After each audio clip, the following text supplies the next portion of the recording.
Hello, friends. I think you all are fine and enjoying our new concept of the um, online studying. Okay, so we are here with the new poem, Unit 4's first poem, Amanda. Very good message is there also. Poet has given a very good example and हमें ऐसा ही लगता है कि we this poem is belongs to us only, to me only, like this. Okay, so let's start this poem and its exercise also. Friends, ये poem है, ठीक है।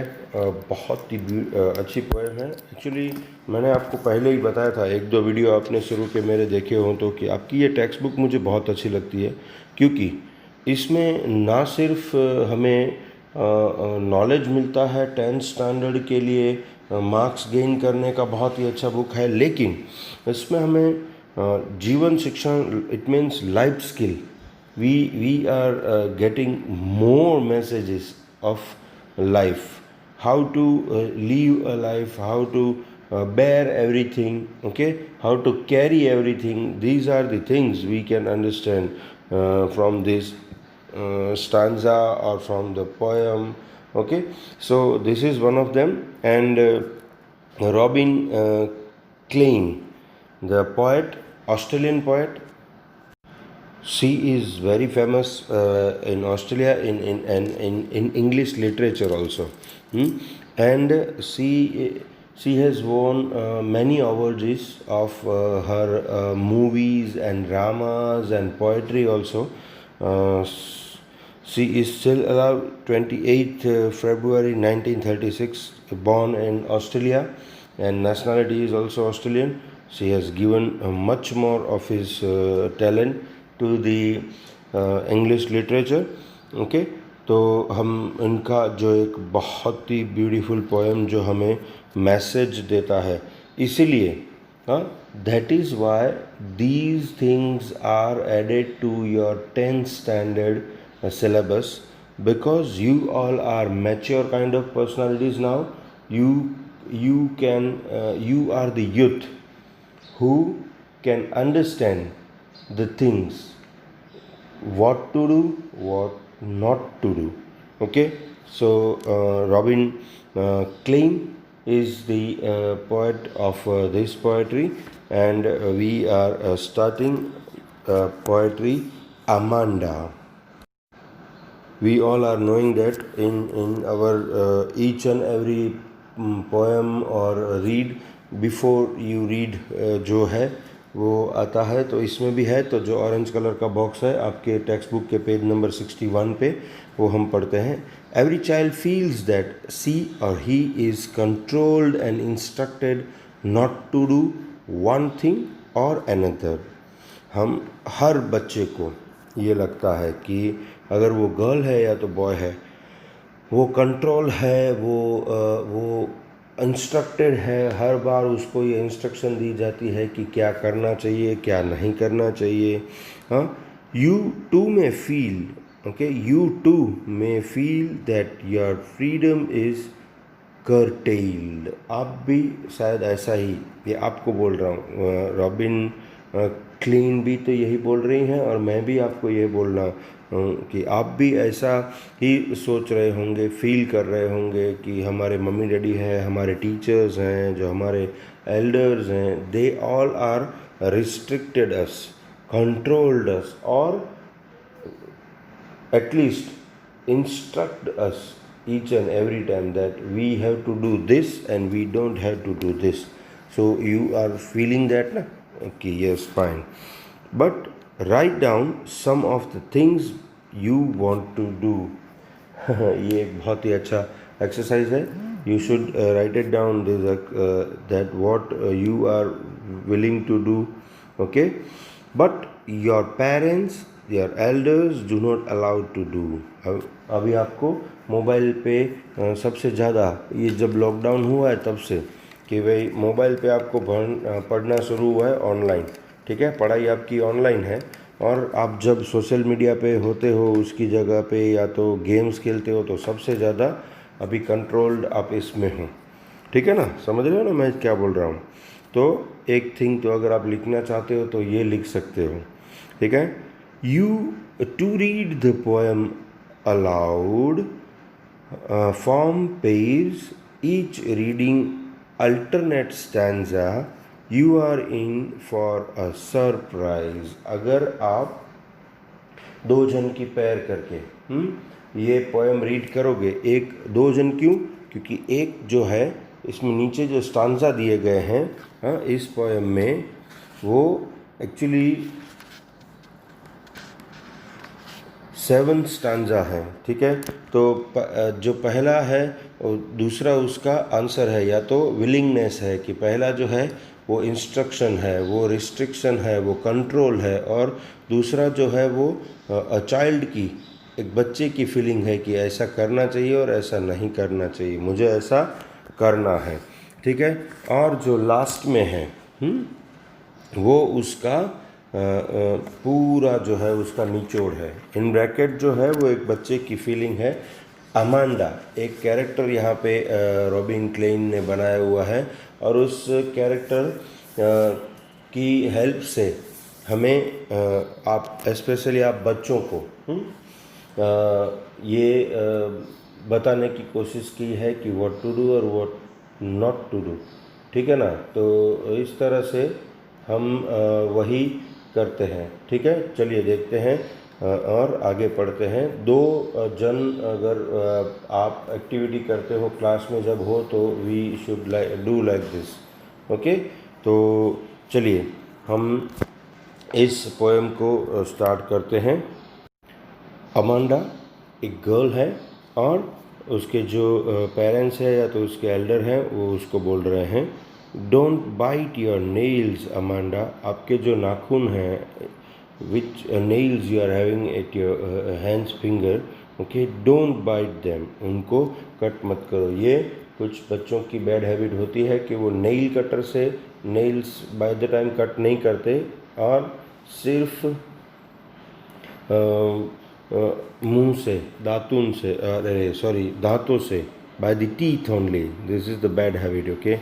So I think in this generation you students are most probably not doing this one, but in 90s, okay, with our generation students or after that also, before 10 years, who they were child, they were used to do these things कि वो अपनी जो हाथ की उंगलियां हैं उनके जो नेल्स हैं वो अपनी टीथ से उसको काटने की ट्राई कर रहे थे। तो यहाँ पे ऐसा बताया गया है, don't hunch your shoulders Amanda, आपके जो शोल्डर्स हैं उसको हंच मत करो। बहुत हंच मतलब ऐसे ऊपर अकड़ के रखना।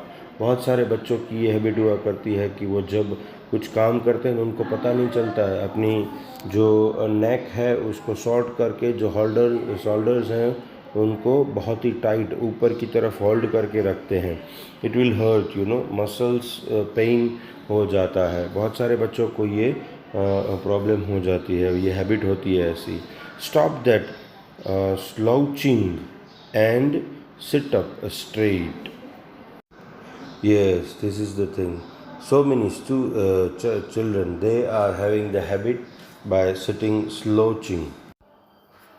Slouching का मतलब ऐसे सीधे नहीं बैठना, आलसी होके पूरा बैंड होके, पैर बैक साइड में से पूरा बैंड होके ऐसे बहुत ही लेज़ी होके बैठना, उसको बोलते हैं। और स्टॉप स्लोजिंग, और उसको बोला जाता है कि सिट अप स्ट्रेट, सीधी तरीके से आप बैठो। अमांडा नाम की लड़की है, उसको यहाँ पे सेंटर में रख के ये पूरी बात हो रही है, ठीक है। अभी क्या है देखिए ब्रैकेट में, there is a languid emerald sea, okay, where the sole inhabitant is me, a mermaid drifting blissfully। अभी इसमें जो अमांडा आंसर देती है ऐसा फीलिंग है यहाँ पे, ठीक है ना। तो वो क्या बोलती है कि भाई मैं अपनी नेल्स जो है हाथ से नहीं काटती, या तो मैं हंच नहीं होती, या तो स्लॉचिंग नहीं, ऐसा नहीं. देयर इज़ अ लैंग्यूड इमर्ल्ड इन अ सी, के बहुत ही रिलैक्सली एकदम सी है यहाँ पे. ऐसा इमेजिन करिए. Where the sole inhabitant is me, कि उसका जो पूरा इनहेबिटेंट मतलब उसका जो रहने की पूरी जगह है, वो मैं उस जगह में रहती हूँ, मैं उधर उस तरह से वो करती हूँ. अ ममर्ड ड्रिफ्टिंग ब्लीसफुली, जो मत्स्य कन्या है ममर्ड को, जिसको आपने शायद स्टोरी में, फेरी टेल्स में भी सुना होगा, या तो कोई मूवी में भी देखा होगा कि ममर्ड एक क्रिएचर है. हाँ, तो क्या है? सी क्रिएचर है कि जिसमें जो हाफ ऊपर का पोर्शन है वो गर्ल का होता है, और हाफ जो नीचे का पोर्शन जो होता है इट इज़ फिश. ठीक है, तो वो फिश के बेस पे होती है, वो सी एनिमल है. ठीक है, तो ममर्ड उसको बोलते हैं. तो वो जो है वो बहुत ही अच्छी तरह से ड्रिफ्टिंग होती है.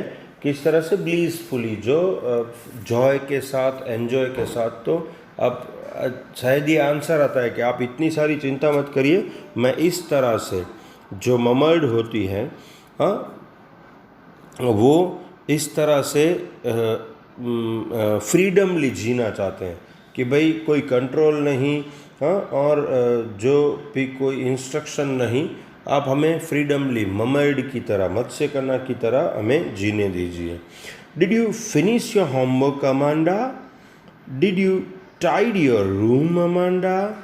आई thought I told you to clean your shoe Amanda.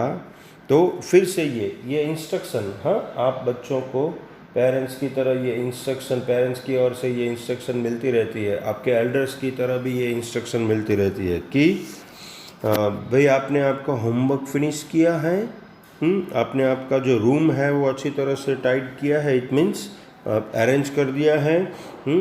और ऐसा भी कभी कभी बोलते हैं कि आई थॉट, इतनी सारी इंस्ट्रक्शन दे देते हैं कि भूल जाते हैं कि इंस्ट्रक्शन दिया है कि नहीं है. तो ऐसा होता है. ये एक बहुत ही बड़ी बात भी है कि हमने सोचा कि हमने आपको बोल दिया है कि आपके शूज़ क्लीन करो अमांडा. ये और एक कंट्रोल की बात है, इंस्ट्रक्शन की बात है. तो आगे फिर एक ब्रैकेट आ गया आंसर के रूप में, शायद देखते हैं. I am an orphan roaming the streets, I pattern soft dust with my hushed bare feet. The silence is golden, the freedom is sweet. कि भाई मैं यहाँ से आंसर ऐसा आता है कि मैं ऑर्फन हूँ. हाँ, ऑर्फन मतलब जो अनाथ बच्चे होते हैं, जिनका कोई रोक टोक करने वाला नहीं होता है, ऐसे बच्चे. हाँ, रोमिंग इन द स्ट्रीट, मैं इसी तरह से आज़ाद पंछी की तरह जो स्ट्रीट है उसमें रोम करता हूँ. होमवर्क करने की चिंता नहीं है मुझे. हाँ, तो I pattern soft dust with my hushed bare feet. आप शूज़ की बात कर रहे हैं, मैं तो ये बोल रहा हूँ कि मैं बेयर फीट यानी कि खुले पैर से पूरे स्ट्रीट में अच्छी तरह से फ्रीडमली मैं घूमना चाहता हूँ. क्यों?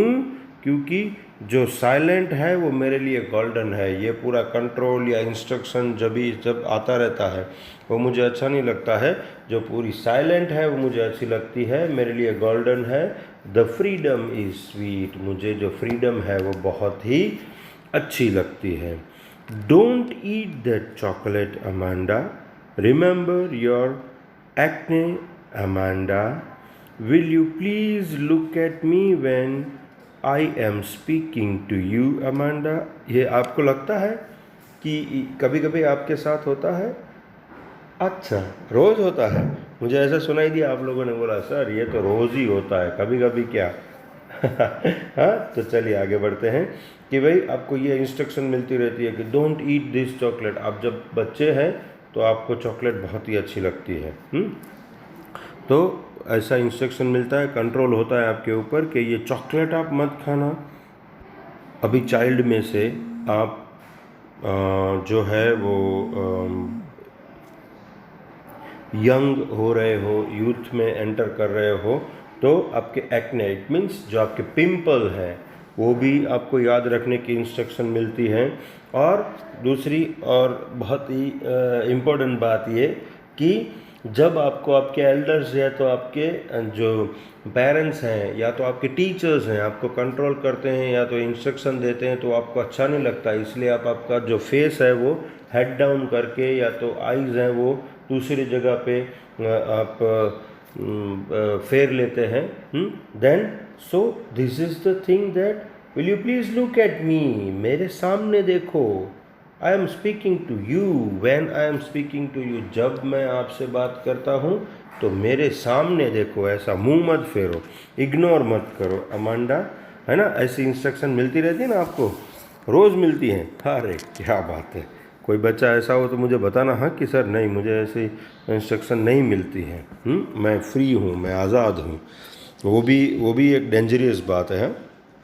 चलिए, दोनों का इट मीन्स मेरा कहने का मतलब ये है कि दोनों का लेवल होना चाहिए। इतना हम इंटरफियर या तो कंट्रोल, रेजिमेंटेशन नहीं होना चाहिए, रेजिमेंट होना चाहिए। रेजिमेंट मतलब रूल्स होने चाहिए, हाँ, लेकिन रेजिमेंटेशन मतलब उसको रिजिड तरीके से यही होना चाहिए, उसमें कुछ फ्लेक्सिबिलिटी नहीं, ऐसा नहीं, तो रेजिमेंट होना चाहिए। ठीक है, चलिए इसके आंसर में क्या है वो पेज नंबर 62 पे देखने की ट्राई करते हैं।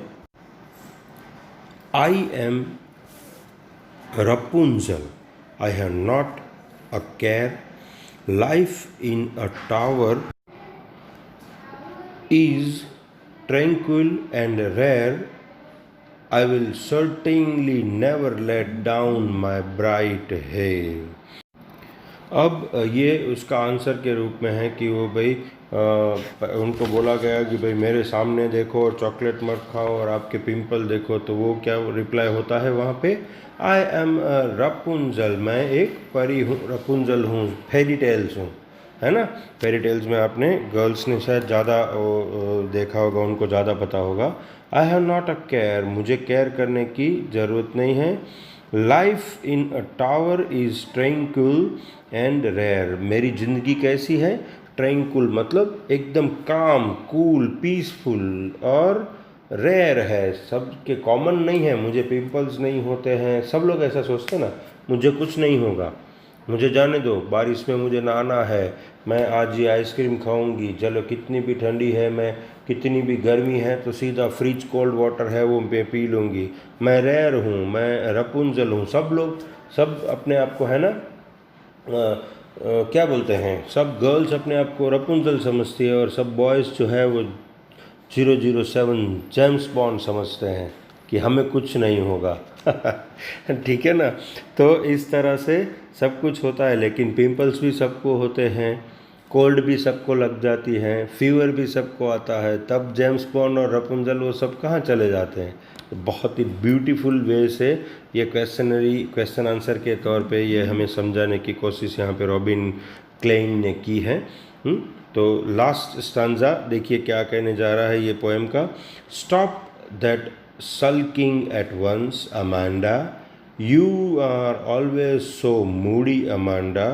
Anyone would think that I nagged at you, Amanda. कि भाई ये सब कहना, ये बातें करना, ये अभी छोड़ो। सल्किंग मतलब कि इसको इतना लूजली लेना, लाइटली लेना, बहुत ही कॉमन तरीके से लेना छोड़ो। आप रपुंजल नहीं हो, मैंने जो बताई बात वही है कि 007 जेम्स बॉन्ड भी नहीं हो, अमांडा गर्ल है इसलिए वो रपुंजल अपने आप को बोलती है, तो ऐसा कुछ नहीं है। इस तरह से मत बिहेव करो। और थोड़ा बहुत you are always so moody, आप इस जनरेशन के बच्चे हैं ना, मूडी होते हैं। अभी इतना अच्छा मूड है ना तो आप बहुत सारा काम करके देंगे, और अभी थोड़ा भी मूड नहीं है तो कुछ भी नहीं करेंगे, ऐसा नहीं होना चाहिए। हमें डेली का वर्क डेली कर देना चाहिए, है ना। जब मूड होता है तो सब सब्जेक्ट का काम एक साथ कर दोगे, ऐसा नहीं, फिर याद नहीं रहता, फिर थक जाते हो, वो सब फिर कंटाला आता है और आप फिर बोर हो जाते हो, है ना।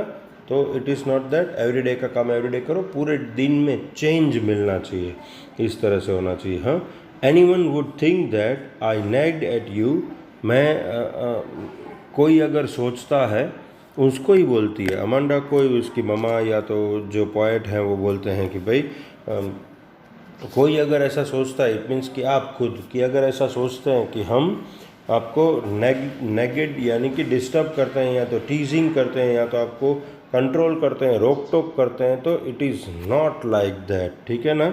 ऐसा नहीं है अमांडा, मैं आपकी केयर कर रही हूँ, इसीलिए आपसे ज़्यादा मुझे थोड़ी बुद्धि है, अक्ल है, सेंस है कि आपके लिए क्या अच्छा है और क्या नहीं। तो इस तरह से यहाँ पे जो भी बताया गया है वो हमें सीखना चाहिए कि भाई हमारे मम्मी डैडी हैं, या तो हमारे एल्डर्स हैं, या तो हमारे टीचर्स हैं, उनको थोड़ा हमसे ज़्यादा सेंस है हमारे लिए क्या अच्छा है और क्या अच्छा नहीं है। They know very well then us, so we don't need to think that कि they are negate us, but they are actually caring us, they are loving us, so they are controlling us or they are giving instruction. कभी कभी मैंने सुना है बहुत सारे बच्चों का, मम्मी आपको पता नहीं चलेगा, ऐसा नहीं होता, ये ऐसा होता है, ऐसा नहीं होता है। मम्मी को तो सब कुछ पता है, लेकिन कभी कभी वो बहुत आपको खुश करने के लिए, या तो कभी उनके लिए लाइफ में फ़र्स्ट टाइम आया हो, आपके लिए लाइफ में फ़र्स्ट टाइम बहुत सारी चीज़ें आई हैं जो ममा ने ही आपको सिखाए, वो हम भूल जाते हैं। और थोड़ा बहुत जो नॉलेज अगर ममा से ज़्यादा हमें हो गया, कोई मोबाइल के बारे में, या तो कंप्यूटर के बारे में, या तो आपके साइंस के सब्जेक्ट के बारे में ममा ने नहीं पढ़ा है, वो तो उसको पता नहीं है, फर्स्ट टाइम उसके सामने आ रहा है, तब हम ऐसा आंसर कर देते हैं मूडी के तौर पर, मम्मी आपको तो कुछ पता ही नहीं चलता है। तो ये पोएम ख़त्म करने के साथ साथ हम ये भी करेंगे कि आपको ये भी स्टॉप कर देना है आज से। अगर ऐसा कोई कर रहा है तो, नहीं कर रहा है तो कोई प्रॉब्लम ही नहीं है, ठीक है। तो इसके ग्लॉसरीज आप जो है वो नोटबुक में लिख दीजिएगा, इसके क्वेश्चन आंसर हैं वो अभी यहाँ पे करते हैं, और आपको इसके आंसर जो है वो भी नोटबुक में लिखने हैं, ठीक है। चलिए पहला क्वेश्चन करते हैं। How old do you think Amanda is? How do you no this? आपको कैसे पता कितनी ओल्ड है, कितनी एज है अमांडा की, और आपको कैसे पता चलेगा? तो एग्जैक्टली कितनी है वो यहाँ पे कभी मेंशन नहीं किया है, लेकिन जिस तरह से उसको इंस्ट्रक्शन दी जा रही है, जिस तरह से उसको पिंपल की, इट मीन्स कि एक्ने की बात की जा रही है, उससे लगता है कि वो टीनेजर गर्ल है। तो हम इस तरह से इसका आंसर लिख सकते हैं कि according to the Amanda poem we can have idea that Amanda's age is almost teen age, just because she is not a very young girl, and she is not a kid or she is not a young. So we can say that approximately Amanda is having a teen age in the poem. ठीक है, इस तरह से इसका answer दे सकते हैं। Who do you think is speaking to her? According to the poem Amanda, we can have idea that Amanda's parents or the elders of the Amanda is speaking to her. ठीक है, इसका answer हम इस तरह से लिख सकते हैं। Why are stanza 2, 4 and 6 given in parenthesis? ये जो ब्रैकेट वाले स्टांजा है वो क्यों दिए गए हैं? तो in poem Amanda, poet Robin Kellin wants to clear that which kind of thinking this generation's children they are having. So just for the clarification, to make more clear, this stanza number 2, 4 and 6 is given in the poem, that which kind of thinking the students or the children they are having, and that is why the parents or the elders, they have to instruct them, they have to control them. Okay, so fourth one, who is the speaker in stanza 2, 4 and 6? Do you think this speaker is listening to the speakers in stanza 1, 3, 5 and 7? Okay, according to the poem Amanda, poet Robin Klein is clearly suggesting that in stanza 2, 4 and 6 is speaker is Amanda, a little girl. And no, she is not listening to the speaker of stanza number 1, 3, 5 and 7, who's supposed to be her parents or her elder. Okay इस तरह से इसका answer हम लिख सकते हैं. Fifth one, what could Amanda do if she were a mermaid. Okay, तो इसमें हम जो है स्टांजा नंबर 2 में जो ब्रैकेट वाला जो है उसमें कि भाई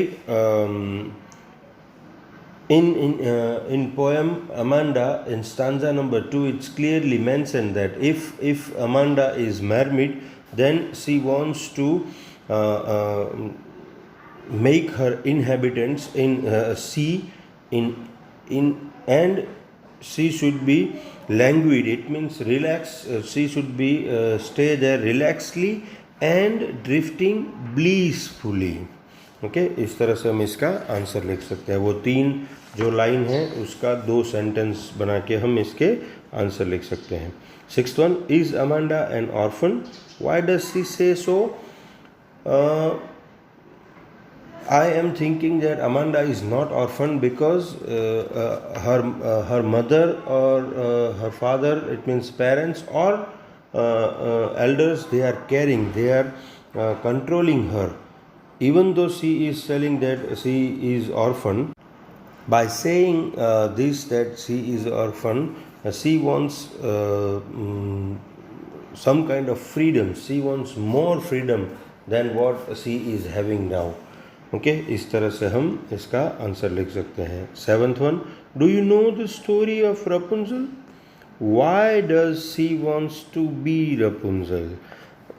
Yes, I know the story of Rapunzel, a fairy tale. She was very good and she was having much freedom than the others, and she was very calm and she was a rare person of the town. Okay, so and like that, okay, Rapunzel was having brown hair and she was looking bright hair and she was looking very beautiful. So Amanda wants to be very free like Rapunzel and wanted to look as beautiful as Rapunzel. Okay, चलिए. Eighth one, what does the girl yearn for. What does this poem tell you about Amanda. In the poem Amanda, poet Robin Klein was very clear that this generation's kid, they are not asking or not in control of the parents or their elders. So and they are clearly suggesting by the chapter of Amanda that they want more freedom. They don't like instruction or they don't like the control what the parents or elders or teachers they are approaching on them. So by the and Amanda is the same kind of girl in this poem, and by the example of the Amanda, poet Robin Klein wants to give a massive message to this kind of this generation children. Okay, now ninth one, read the last stanza. Do you think Amanda is sulking and is moody? Yes, and that is why her elder or her parents, they are restricting her or suggesting her and asking her to stop sulking once at least while we are talking, and it's clearly mentioned that she is always so moody. Okay, so इस तरह से हम इसके question के answer जो है वो लिख सकते हैं. ठीक है, आपकी नोटबुक में वो लिख दीजिएगा. यहाँ पे ये हमारा पोएम पूरा हुआ है और आप आपके आगे जैसे बताया उस तरह से ग्लोसरी और वगैरह सब कुछ कर लीजिएगा. ठीक है, चलिए, टिल देन, बाय बाय.